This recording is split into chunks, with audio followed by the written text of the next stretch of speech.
Kontrak berjangka Brent naik 4,2% ke level $112,57 per barrel, sedangkan kontrak berjangka West Texas Intermediate naik 5,5% ke posisi $99,64 per barrel.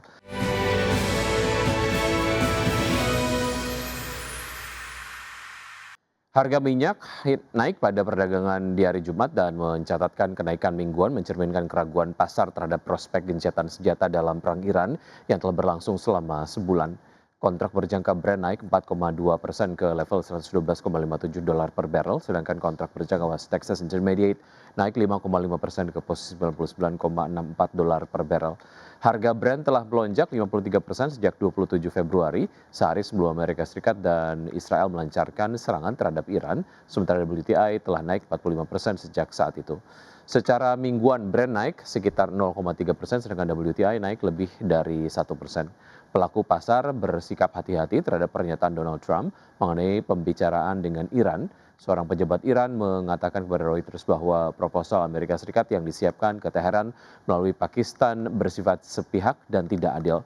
Sementara Trump memperpanjang tenggat waktu bagi Iran untuk membuka kembali Selat Hormuz untuk menghadapi penghancuran infrastruktur energinya. Pemirsa, menjelang pemberlakuan aturan baru free float saham 15%, pelaku pasar diimbau mewaspadai potensi volatilitas harga pada sejumlah emiten dengan tingkat likuiditas rendah. Meski berpotensi terdapat tekanan jual, analis pasar modal menilai batas baru free float sebagai katalis positif bagi pembentukan harga dalam jangka panjang serta dapat meningkatkan daya tarik pasar modal Indonesia di mata investor global. Pasar saham diperkirakan bergejolak sementara seiring dengan pemberlakuan aturan minimum free float 15% yang akan segera berlaku. Pelaku pasar diimbau mewaspadai potensi volatilitas harga pada sejumlah emiten dengan tingkat likuiditas rendah, menyusul persetujuan OJK terhadap revisi peraturan 1A tentang kenaikan batas minimum saham publik atau free float menjadi 15%. Head of Research Sikisi Sekuritas Muhammad Wafi mengatakan implementasi aturan baru ini berpotensi memicu koreksi harga dalam jangka pendek. Adapun tekanan jual diperkirakan muncul seiring kewajiban memegang saham pengendali pada emiten dengan free float rendah untuk melepas kepemilikannya ke publik guna memenuhi ambang batas minimum. Meski demikian, ia menilai risiko terjadinya fenomena dumping atau aksi jual agresif yang merusak harga pasar relatif minim. Pasalnya, regulator telah merancang penerapan aturan ini secara bertahap melalui evaluasi berkala. Skema itu memberikan napas bagi emiten untuk mencari pembeli strategis dari investor institusi, alih-alih langsung membuang saham ke pasar reguler. Di sisi lain, kebijakan tersebut dipandang sebagai katalis positif bagi efisiensi pembentukan harga dalam jangka panjang. Dengan bertambahnya pasokan saham real di publik, risiko manipulasi pergerakan harga pada saham-saham yang sebelumnya kurang likuid dapat ditekan secara signifikan. Wafi mengatakan peningkatan free float hingga 15% juga menjadi syarat penting untuk meningkatkan daya tarik pasar modal domestik di mata investor global. Sementara itu, senior market analis Mirae Aset Sekuritas Indonesia Nafan Aji Gusta Utama mengatakan peningkatan ambang batas free float akan memberikan dampak positif yang signifikan terhadap pendalaman pasar. Menurutnya, dengan porsi saham publik yang lebih besar, celah harga antara permintaan dan penawaran diharapkan semakin menyempit. Nafan menambahkan porsi publik sebesar 15% akan mendorong proses pembentukan harga yang lebih efisien. Meski demikian, ia tidak menampik adanya potensi tekanan jual dalam jangka pendek, terutama bagi emiten dengan kapitalisasi kecil dan menengah yang saat ini porsi publiknya masih di bawah ketentuan. Lebih jauh, Nafan menekankan bahwa kenaikan free float ini merupakan tiket bagi emiten tanah air untuk masuk ke dalam radar investor institusi global. Sebagai catatan, OJK resmi menyetujui perubahan peraturan 1A yang diajukan oleh Bursa Efek Indonesia. Salah satu poin penting dalam revisi tersebut adalah peningkatan batas minimum saham publik atau free float menjadi 15% bagi perusahaan tercatat. Kepala Eksekutif Pengawas Pasar Modal, Keuangan Derivatif dan Bursa Karbon OJK, Hasan Fauzi, mengatakan persetujuan tersebut telah diberikan kepada bursa dengan beberapa catatan penyesuaian. Hasan menyatakan regulasi baru tersebut targetkan akan efektif berlaku sebelum akhir Maret 2026. Meski di saat yang sama ia menegaskan bahwa pemenuhan ambang batas 15% tidak akan dilakukan secara mendadak, melainkan melalui tahapan terukur. Dari bagi sumber untuk ADS Channel. Iran menyatakan kesiapannya merespon kemungkinan serangan darat Amerika Serikat sambil menuding Washington tengah menyiapkan serangan meskipun negosiasi sedang berlangsung. Pernyataan ini muncul di tengah upaya pencarian solusi untuk menghentikan konflik antara Amerika Serikat, Israel, dan Iran yang telah menimbulkan banyak korban jiwa dan mengganggu pasokan energi global. Iran menyatakan kesiapannya merespon kemungkinan serangan darat Amerika Serikat sambil menuding Washington tengah menyiapkan serangan meskipun negosiasi sedang berlangsung. Pernyataan ini muncul ketika kekuatan regional menggelar pertemuan di Islamabad untuk mencari solusi menghentikan konflik antara Amerika Serikat Israel melawan Iran yang telah menewaskan ribuan orang dan mengganggu pasokan energi global.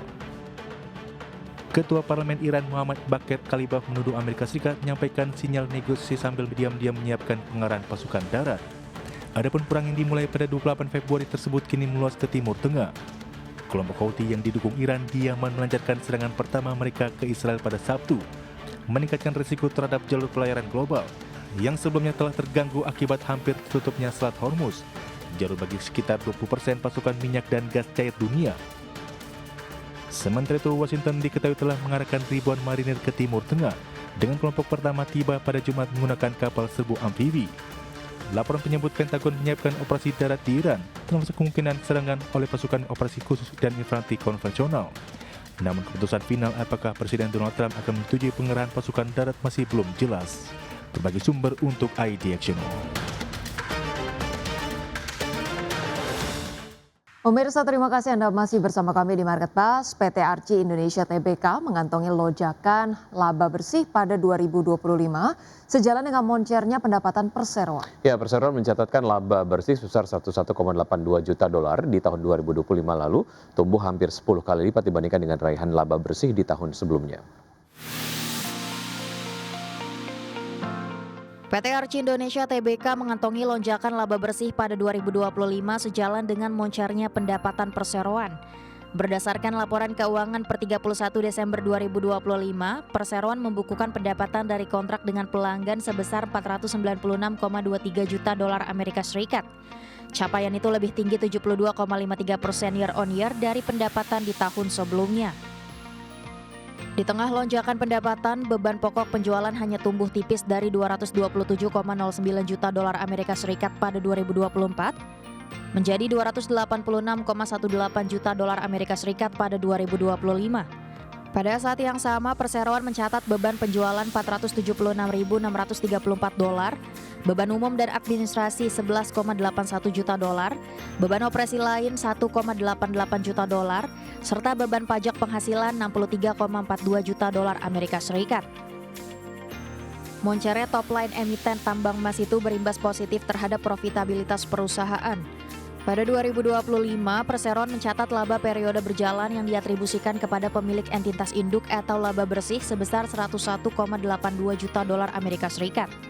Capaian tersebut melonjak 873,71% year on year dari laba bersih senilai 10,45 juta dolar Amerika Serikat pada 2024 atau tumbuh hampir 10 kali lipat. Berbagai sumber IDX Channel. Emiten perkebunan kelapa sawit PT Cisadane Sawit Raya Tbk menyiapkan rencana akuisisi lahan perkebunan baru sebagai strategi pengembangan bisnis perseroan pada tahun 2026. Ya, dalam keterangan resmi, manajemen perseroan menilai peluang pertumbuhan emiten perkebunan kelapa sawit pada tahun ini cenderung terbuka. Meski rencana penerapan B50 ditunda pada tahun ini, serapan energi berbasis CPO dinilai masih tinggi dengan mandatori B40 menjadi jangkar permintaan. Mengutip laporan Outlook Industri Kelapa Sawit kuartal 1 2026, manajemen menilai bahwa penyerapan produk hasil kelapa sawit tidak hanya mengandalkan pasar ekspor, tetapi telah didominasi oleh pasar dalam negeri. Sementara itu, Direktur Keuangan dan Pengembangan Strategis PT Cisadane Sawit Raya Tbk, Seman Senjaya, mengatakan bahwa perseroan berupaya untuk memaksimalkan peluang yang ada untuk mempercepat aksi ekspansi perusahaan baik secara organik maupun investasi strategis. Ia pun menyebut saat ini perseroan tengah membidik lahan anyar di Kabupaten Musi, Banyuasin, Sumatera Selatan yang berdekatan dengan area perkebunan yang telah dimiliki perseroan melalui entitas usaha PT Daya Agro Lestari.